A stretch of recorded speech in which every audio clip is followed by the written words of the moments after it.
Even now, I can still hear the lawyer's voice in that wood-paneled office, reading my father's final words, heavy, deliberate. Adam's smile didn't reach his eyes, and behind it was something colder, something I wouldn't recognize until it had taken everything from me. Grief blinded me, made me believe I was keeping us whole, when in reality I was already handing him the knife. The office smelled faintly of leather and old books, the kind of room where silence feels heavier than any conversation. I sat on the left side of the table, Adam, my brother, on the right, a mahogany desk between us, and Mr. Hastings, our father's attorney for more than 20 years. The will was in front of him, a stack of neatly clipped pages that had the power to redraw the map of our lives. Mr. Hastings cleared his throat and began reading. At first, it was the expected preamble, sound mind and body, being of legal age, the formalities you could find in any will template. Then came the part that would change everything. To my son, Ryan Cole, I leave the entirety of my estate. It was the word entirety that punched the air out of me, including all real property, financial holdings, investments, and shares in coal freight and logistics. Adam's jaw flexed, but he didn't say a word. He kept his hands folded, his gaze fixed somewhere over Mr. Hastings' shoulder. My stomach tightened. Surely there was more. Surely Dad had left Adam something, a property, a share of the company, even one of his classic cars. But the reading went on, and no such line ever came. When it was over, the room was quiet enough to hear the clock ticking above the bookcase. Mr. Hastings looked at me, then at Adam, waiting for questions. Adam finally spoke. "Well," he said, with a tight smile that didn't match his voice. "Congratulations, little brother."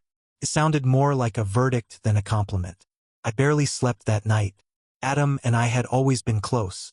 Sure, arguments were growing up, but nothing lingered. He'd been the one to teach me how to drive, the one who slipped me $20 when Dad was being strict about allowances. The idea of him walking away from this with nothing made my chest ache. By morning, I'd made up my mind. Over coffee in my apartment, I called him. "Adam, I've been thinking," I began. "That's dangerous," he teased, his voice softer than it had been yesterday. "I don't want this to be weird. I want to split it. Half for you, half for me. We'll manage the estate together. Equal partners." He was quiet for a beat. "Ryan, you don't have to do that." "I know. I want to." He exhaled like I'd just lifted a weight off his shoulders. "All right, but if we're going to do this right, we should make it official. Joint asset management agreement. That way, we both have legal authority to make decisions without having to run every little thing by the other." It sounded reasonable. Trust wasn't something we'd ever had to think about. We met with a contracts lawyer the next day. Adam had already set the appointment. The document was dense, full of terms I didn't fully understand but didn't think twice about. I signed my name on the dotted line, shaking his hand after, like it sealed our bond tighter than ever. For the first few weeks, things seemed fine. We reviewed some property maintenance costs together, discussed the company's quarterly reports, and even agreed to sell one of Dad's unused lots. I thought we were finding our rhythm. Then came the first red flag. I logged into my bank account one Friday morning and saw that the joint investment fund Dad had left had been emptied. "Transferred to business operating account," was all it said. I called Adam immediately. "Oh yeah," he said casually. "Needed to cover some urgent company expenses. All legit. You'll see it in the reports." I told myself not to overthink it. A week later, I went to the main office of Coal Freight and Logistics to drop off some papers. My keycard didn't work. The receptionist looked at me strangely before telling me my access had been revoked. "Adam's orders," she said hesitantly. "Something about restructuring?" When I got home, there was a letter waiting in my mailbox. From Laura Quinn, Adam's lawyer. It stated in precise, clinical language that due to my recent conduct and demonstrated lack of managerial competence, I had been deemed unfit to manage the estate. According to the agreement I'd signed, Adam now held full authority. I grabbed the phone, but Adam didn't answer. Instead, he texted, "You made your choice. This is better for everyone." The realization settled in slowly, like a slow leak draining the air from a tire. The accounts were in his name now. The properties, even my own apartment, had deeds listing him as sole owner. I couldn't access company files, couldn't touch a single dollar. By the end of the month, I was living on my savings, watching the life my father had built, the life I'd been trusted to continue, slip out of my hands and into my brother's. And the worst part was knowing that I had handed it to him myself. The last time I had been in Dad's office, the walls smelled of cedar and coffee. Now I was standing outside the locked door, holding a key that no longer worked. I jiggled it once, twice, as if the problem was in the lock, not in me. The handle didn't budge. Behind me, the receptionist's chair squeaked as she stood. "Mr. Cole?" She hesitated, as though my name was suddenly awkward to say. "I'm sorry, but you're not authorized anymore. Adam said to direct you to him for anything." Her voice was apologetic, but the words were final. I forced a polite nod and left before anyone else saw me lingering like a stranger outside my father's office. Adam didn't make me wait long. He called within the hour, his tone clipped but calm. "You trying to get into the office this morning?" "It's Dad's office," I said. "And mine. At least it was. Ryan, you know the agreement we signed gives me operational control. It's just cleaner this way." "Cleaner? You locked me out of the company." "I'm securing the business," he replied, leaning hard on his favorite word. "Responsible. You're not used to running things at this scale. It's not personal, it's just the reality." "Not personal?"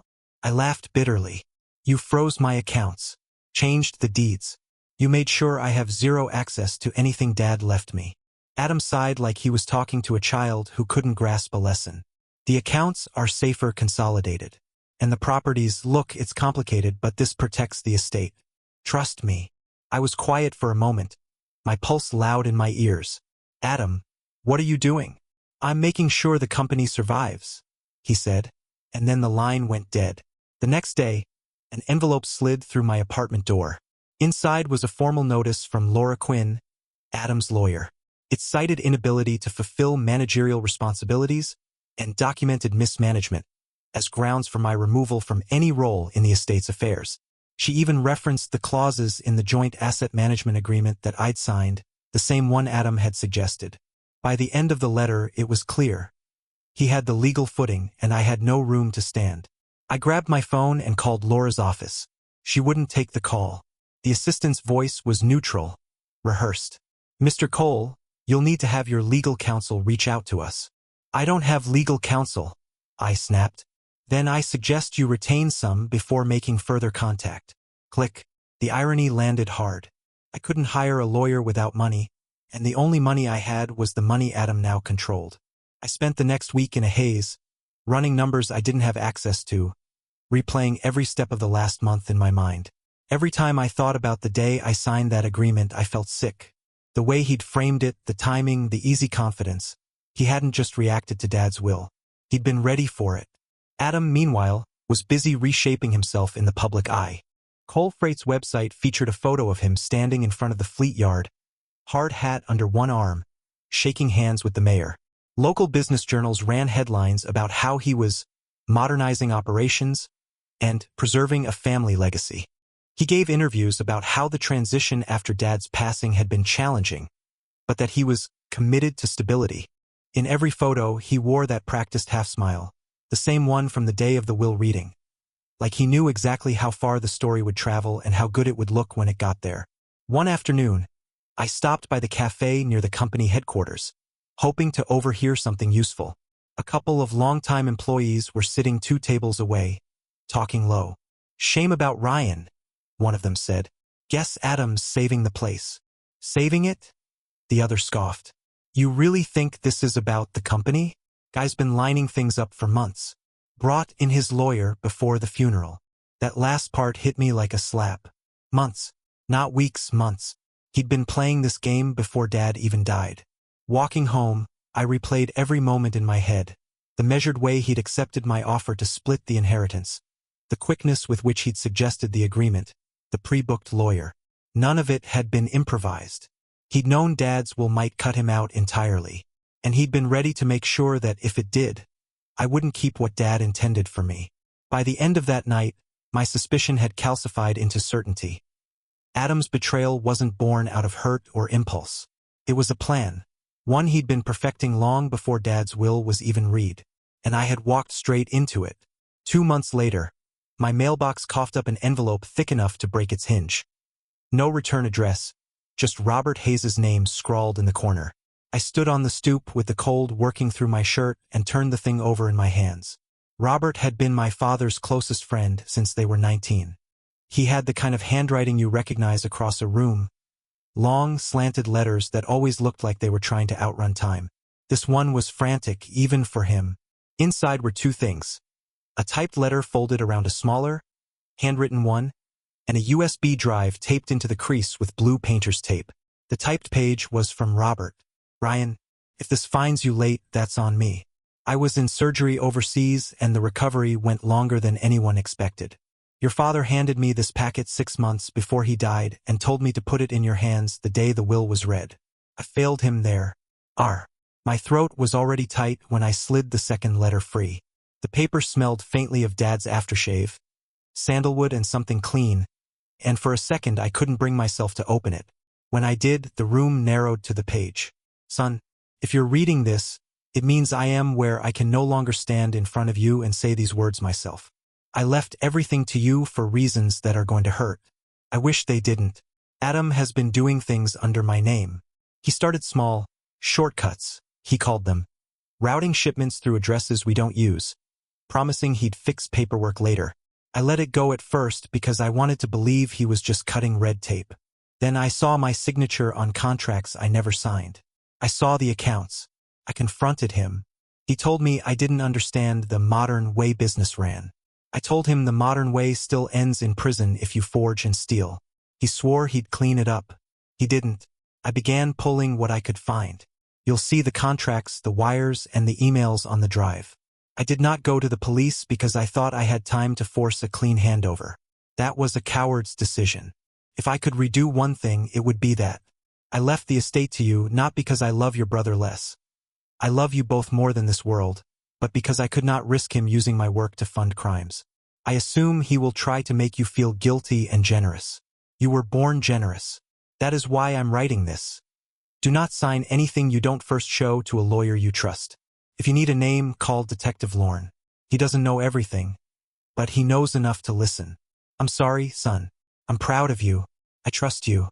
Dad." I read it twice. The second time, I didn't blink, afraid the words would change if I looked away. The letters on the page had Dad's cadence.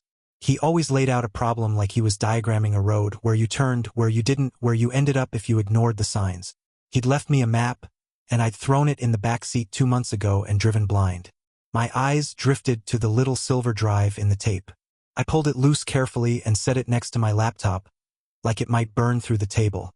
For a long minute, I just sat there with my hands flat, listening to the apartment. The refrigerator clicked. Car door thudded somewhere outside. In the silence between sounds, I could hear Dad's last line like a drumbeat. "I trust you."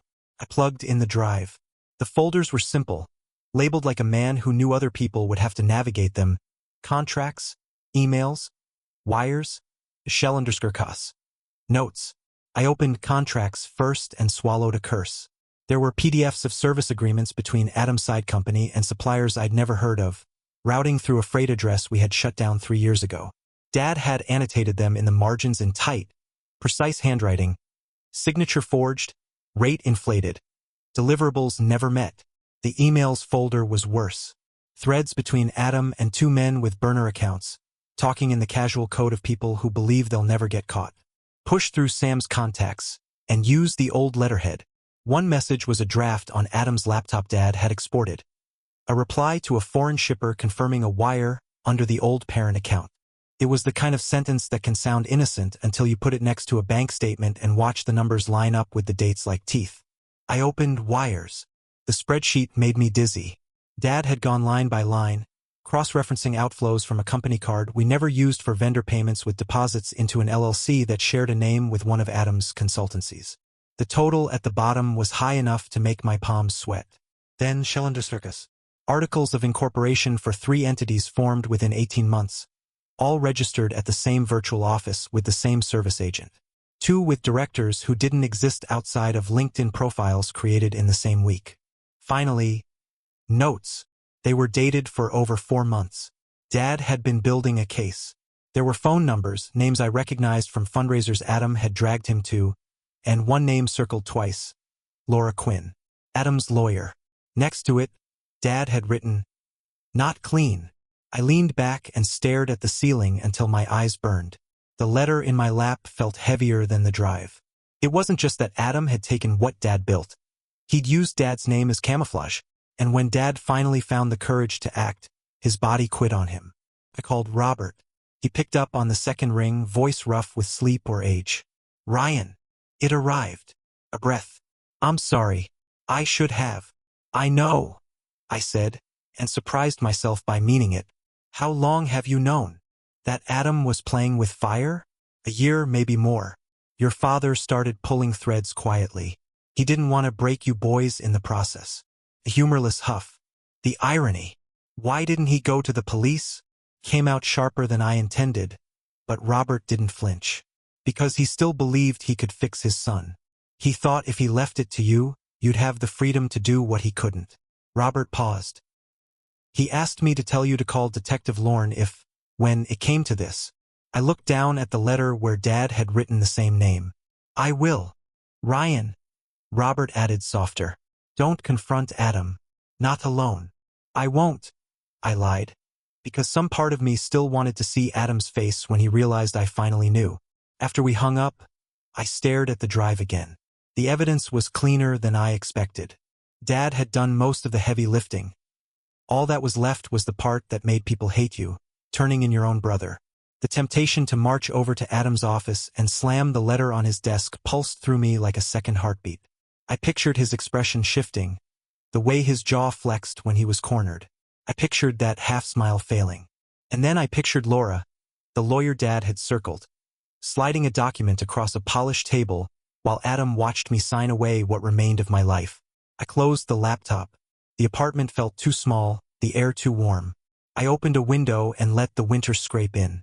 Across the street, a kid was trying to kick a ball up a mound of dirty snow. The ball rolled back every time, and he laughed and tried again. I thought about the afternoon I signed the joint agreement with Adam in his kitchen. He'd poured me a beer and put a hand on my shoulder like a benediction. "We'll do this right," he'd said. "Dad would want it this way. A lie only works when it uses something true to carry it. Dad would have wanted us together. He would not have wanted me erased." I pulled up a new email and typed, "Detective Lorne, Evidence Re, Adam Cole." I attached a single PDF first, Dad's letter, then hesitated. Sending the whole drive over unsecured felt like leaving my apartment door open. Instead, I wrote that I had original files, was ready to meet, and included Robert's number as corroboration. I hit send before I could talk myself out of it. The reply came faster than I expected. 10 minutes later, my phone buzzed with a number I didn't know. "Ryan Cole." The voice was steady, low. "This is Detective Lorne. I'm sorry about your father. I've been waiting for this call." I swallowed. "How did you?" "Robert warned me you might reach out," he said. "And your father and I spoke before he passed. I didn't push because he asked me not to. Do you have the drive?" "I do." "Don't email anything else," Lorne said. "Bring it in tomorrow morning. We'll make a mirrored copy and keep the original sealed. And Ryan." He waited until the quiet stretched. "Do not contact your brother. If he gets wind of this, assets move and evidence disappears." I looked at the letter again. Dad's handwriting, the underline under "do not sign anything." Different words, same message. Trust. Protect. "I'll be there at 9, I said. After I hung up, I left the drive on the table and finally let myself feel angry. Not the hot, flailing kind. The cold kind that focuses. I brewed coffee at midnight and didn't taste it. I wrote down every question I wanted Lorne to answer. I put the letter in a clear sleeve like it was an artifact from a world that had ended. I set an alarm and tucked the drive into the inside pocket of my jacket. The zipper sounded final. The apartment hummed and settled around me. Somewhere in the building, a door closed, then another. It felt like the night was filling itself away, making space for whatever came next. I turned off the light and lay in the dark, the letter's last line echoing in my head like a vow I hadn't known I'd made. "I trust you." Tomorrow, I'd make sure that trust counted for more than a signature. Tomorrow, I'd stop being the brother who offered and start being the son my father believed I could be. By the time I met Detective Lorne, the folder of evidence felt like it was burning through my hands. Robert had insisted on coming with me, partly for moral support, partly because the drive had been in his possession for months. We walked into the precinct side by side, two men carrying the weight of someone else's last instructions. "Ryan Cole?" he asked, shaking my hand firmly before nodding to Robert. "And you must be Robert Hayes." Robert gave him the kind of handshake men exchange when they've known each other for decades but aren't sure how much of the past they should acknowledge in front of the company. "Sit," Lorne said, motioning us toward two chairs opposite his desk. I set the folder and the USB drive in front of him like offerings. "This is everything my father gathered," I said. "Contracts, bank transfers, shell company documents, all tied to Adam." Lorne didn't open the folder right away. Instead, he studied my face. "You understand what happens when you give this to me? We can't unsee it. We can't pretend we didn't receive it. If there's enough here, this turns into a full investigation." "That's what I want," I said, surprising myself with how steady my voice was. He finally opened the folder, leafing through Dad's annotations, scanning the spreadsheets. When he hit the emails section, his brows drew together. "I've seen these names before." He flipped back a few pages, then leaned toward the corkboard, plucking a pushpin printout of a name that matched one in Dad's notes.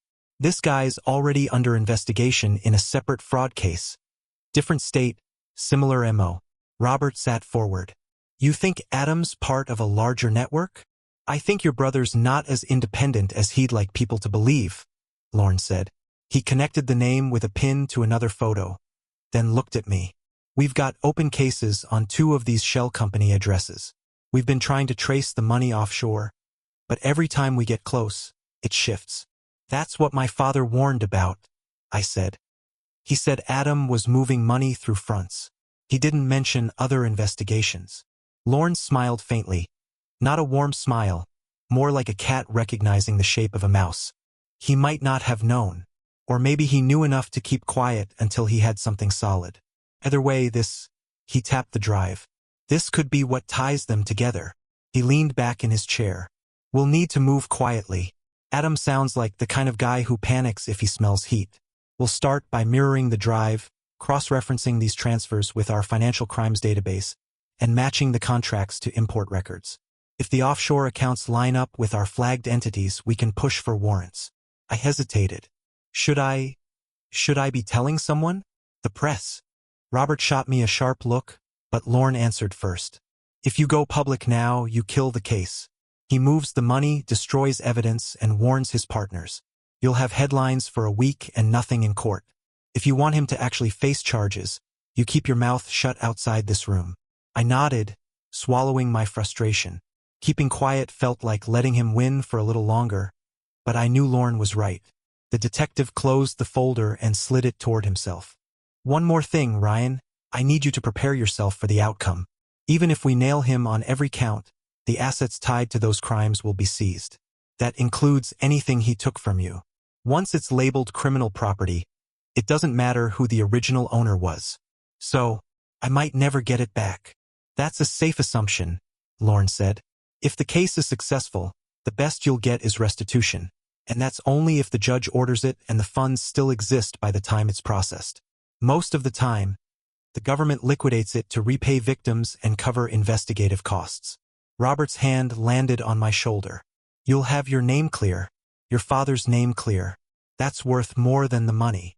I wanted to believe that, but sitting there, staring at the evidence that proved my own brother had gutted me financially, I knew I was still thinking about every account, every property, every dollar that was supposed to keep me afloat after Dad died. Lorne stood, a silent signal that the meeting was ending. "We'll be in touch once we've mirrored the drive. For now, keep your head down. Don't give him a reason to suspect you're working with us." As we left the precinct, the weight in my hands was gone. But the weight in my chest was worse. The folder had been heavy because it carried proof. Now the proof was in someone else's possession, and all I had was trust that the system would use it. In the car, Robert broke the silence. "You did the right thing." "I hope so," I said, watching the city blur past the passenger window, "because I don't think there's any going back now." The knock at my door came at 6:42 a.m., Sharp. Lorne's voice was calm but electric. It's time to go. I didn't waste time asking what he meant. I was dressed and in my car before my coffee machine had even warmed up. The streets were still pale from dawn, traffic thin, and in the rearview, I could see an unmarked sedan tailing me. Lorne's people, making sure I didn't get swallowed in the press swarm about to hit. When we reached Adam's building, the scene was already taking shape. A row of black and whites lined the curb, light bars silently flashing. Uniforms flanked the entrance, blocking anyone from slipping in or out. Through the plate glass lobby doors, I spotted 3 detectives in plain suits waiting for the elevator. Lorne caught my eye from the sidewalk.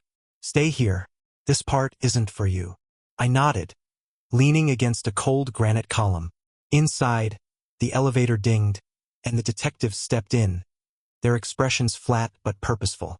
Upstairs, Adam would be sitting at the head of the boardroom table, coffee in hand, running through his morning agenda. He'd have no idea the floor was about to drop beneath him. Minutes later, the elevator returned. First out was a junior executive I recognized from company holiday parties, pale and avoiding all eye contact. Then another, older man clutching a leather briefcase like a life preserver. And then Adam. He was still in his tailored navy suit, tie knotted perfectly, but his swagger was gone. The 2 detectives flanking him might as well have been steel bars. His eyes locked on mine through the glass. Surprise first, then suspicion, then something closer to a challenge. "Adam Cole?" An officer at the door asked loudly, though it was clearly just for the record. "You are under arrest for wire fraud, money laundering, and conspiracy to commit fraud." The words hit the lobby like a dropped plate. Sharp, final, impossible to undo. Cameras outside clicked to life. Adam turned toward me as they guided him out. "Ryan, this is a mistake. Tell them." I didn't answer. There was nothing to tell that the evidence in my pocket hadn't already screamed louder than either of us could. They loaded him into a waiting cruiser. The moment the door closed, Lorne approached me. "We've got the server, the offshore account logs, wire transfers, all of it. The news will have it in an hour." By the time the sun had fully risen, the media vans were circling. Headlines began scrolling on my phone. Local executive arrested in multi-million-dollar fraud network. The footage on loop showed Adam being let out, shoulders square but eyes darting, like he was still searching for a handhold. I stepped outside for air. Across the street, a young reporter was speaking to the camera. Adam Cole, once celebrated for his steady leadership, is now accused of orchestrating an elaborate scheme involving shell companies and falsified import records. She didn't know half of it. My phone buzzed with a text from Lorne. Judge signed the freeze orders. Everything's locked. I typed back, even the estate properties? If they were tied to his fraudulent accounts, yes. We warned you this was possible. It was one thing to understand it in theory. It was another to watch every trace of my father's legacy, and my own half of it, swept into the same bin marked criminal assets. Robert called. "I'm watching it on the news," he said, his voice heavy. "How are you holding up?" "I'll tell you when I figure it out," I said. He didn't waste time with platitudes. "Don't let him talk to you. If he calls, hang up." "I already decided that," I said, though in truth, a part of me wondered what he'd say. If he'd try to justify it, spin it, or just hurl blame. By late morning, tow trucks were hauling away his cars. Officers were carrying out boxes of files and electronics, and the lobby buzzed with whispers from employees pretending to focus on their work. In every conversation I overheard, Adam was no longer a brother or a boss, just a headline. The afternoon brought confirmation from Lorne. Multiple executives were cooperating, turning over emails that tied Adam directly to offshore payments and fake contracts. "It's airtight," she told me. "He's not walking away from this one." I should have felt vindicated. Instead, there was only a dull ache, a hollowing out. Yes, Adam was going to face justice. But the law didn't care that some of what was taken belonged to me. Criminal funds contaminated everything they touched, and once the net was cast, there was no separating what was mine from what was his. When the day ended, I stood alone outside the building, watching the last police vehicles pull away. My father's will had been written to protect me. I turned it into a trap for myself the moment I trusted Adam with half. And now, thanks to that choice, I was walking away with nothing but the satisfaction that the man who'd stolen from both of us would spend the next 20 years in a cell. It was justice, brutal, imperfect, and final. But it wasn't a victory. A week later, I was sitting in Robert's kitchen, watching dust float through the sunlight while the radio recited Adam's upcoming court date. The coffee in my mug had gone cold, untouched. Robert sat across from me, elbows on the table, his hands clasped like he was bracing himself for another kind of bad news. "They're stacking the charges," he said finally. "Multiple counts of fraud, conspiracy, and money laundering. Lauren says the case is solid, airtight." I nodded, but it didn't feel like a victory.